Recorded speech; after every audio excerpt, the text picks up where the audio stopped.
As I was preparing for this week's sermon, I did a Google image search of the phrase love one another, which appears twice in our gospel lesson and 5 times in the Gospel of John. And what I found reveals a great deal about how the general public envisions what this commandment from Christ looks like. I saw lots of pretty fonts and soothing backgrounds, rainbows, pastel colors, and lots of hearts. There were tranquil nature scenes and puppies and kittens lying down together and children giving each other great big hugs. Now, this is not a scientific study by any stretch of the imagination, but I found it quite interesting. Love one another is perceived as something pretty. It evokes warm, fuzzy feelings and the smell of chocolate chip cookies baking in the oven. Love one another is our grandmother's voice singing sweetly in our ears. It's the sight of beautiful wildflowers blowing gently in the wind. But is this what love one another is really about? Is this what Jesus had in mind when he told his disciples in John 13, I give you a new commandment, that you love one another. Just as I have loved you, you also should love one another.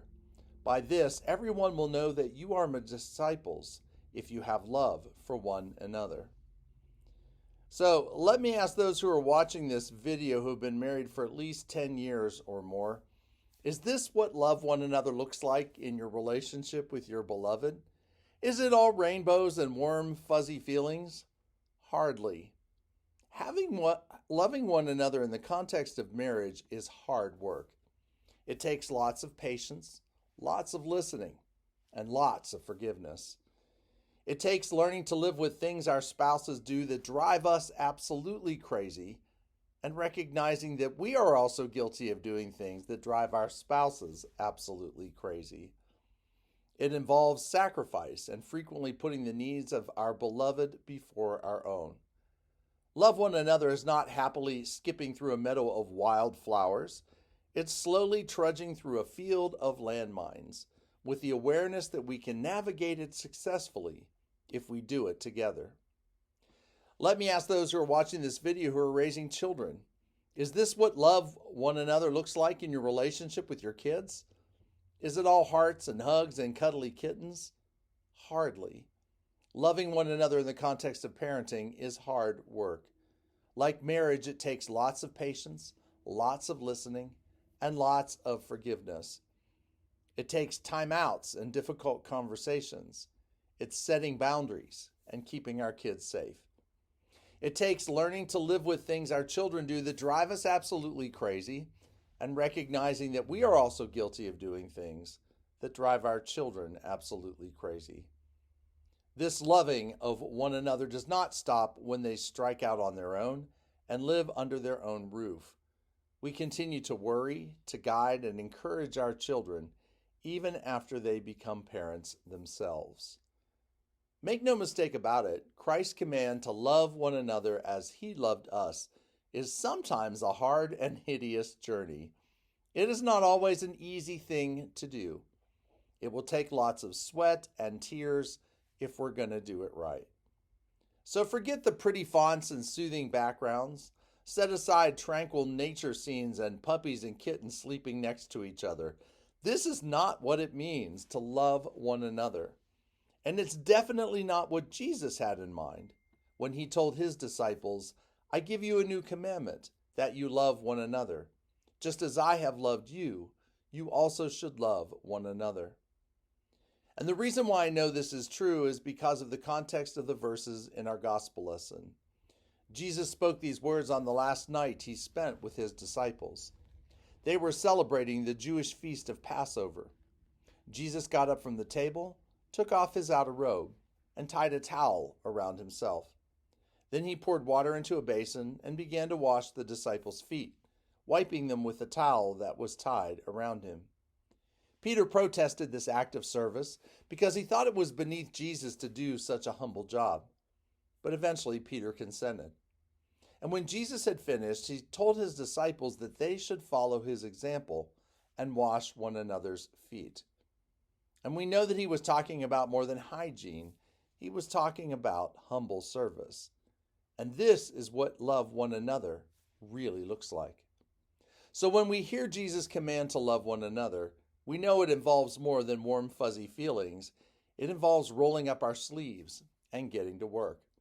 Loving one another means committing ourselves to a life of godly service, where we, in the words of Matthew 25, feed the hungry, welcome the stranger, clothe the naked, care for the sick, and visit the imprisoned. And this holy calling has very little to do with rainbows, pastel colors, and hearts. And if Jesus' first disciples failed to understand his object lesson of service, he restated his intention a little later that evening, which is our gospel reading for this morning. This is my commandment, that you love one another as I have loved you.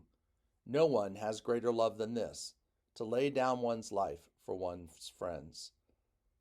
Can there be any doubt as to what love one another looks like? But there's more. After Jesus washed their feet, he predicted that one of them would betray him, and then he made it quite clear that Judas was the one to do the dirty deed. After Judas departed, he told them the following words, I give you a new commandment, that you love one another. And I'm certain those first disciples were thinking to themselves, well, Jesus, how are we going to do that?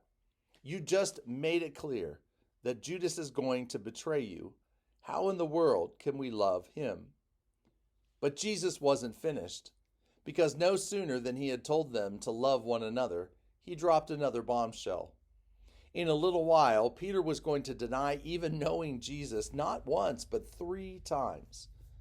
And again, I'm sure those first disciples were thinking to themselves, love one another? You've got to be kidding, Jesus. Love the betrayer? Love the denier? To which I'm sure Jesus responded, yes. Exactly what part of love one another did you fail to understand? And this is the part of the story that challenges us the most. Loving one another means loving those who do not always love us in return. Loving one another means loving those who never showed us love in the first place. Loving one another means loving those whom we label as our enemies and persecutors. And it is this aspect of loving one another where the Church of Jesus Christ tends to fail epically. Our witness to the world these days is greatly compromised because of our inability to love one another as Christ has loved us. And instead of trying to build bridges between those whose religious viewpoints are different from our own, we build walls and we demonize our opponents. We pass religious liberty laws, which are simply hatred and intolerance wrapped in a pretty package. We, like some of the Pharisees of old, put limits on who is worthy of receiving Christ's love and mercy. Consequently, they receive neither love nor mercy from us. Now, every one of us is guilty of this crime in one form or another, sometimes in big ways, sometimes in small ways. Every one of us puts some kind of limitations on Christ's command to love one another. Yet the context of Jesus' command is very clear. We are even called to love those who betray us, who deny us, who break the bonds of fellowship with us, and break our hearts as well. And if we think we can wiggle our way out of the difficult parts of this commandment to love one another, 1 John 4 convicts us all. We love because Christ first loved us. Those who say, I love God, and hate their brothers or sisters are liars. For those who do not love a brother and sister whom they have seen cannot love God, whom they have not seen. The commandment we have from him is this: those who love God must love their brothers and sisters also. Now, I could go on, but I think you get the point. Christ's command to love one another is the most difficult calling we will ever undertake in this life. It is sometimes hard, backbreaking, and heartbreaking work. Yet it is also the most powerful work that we can do as we sow seeds of transformation and resurrection in the lives of those around us. Amen.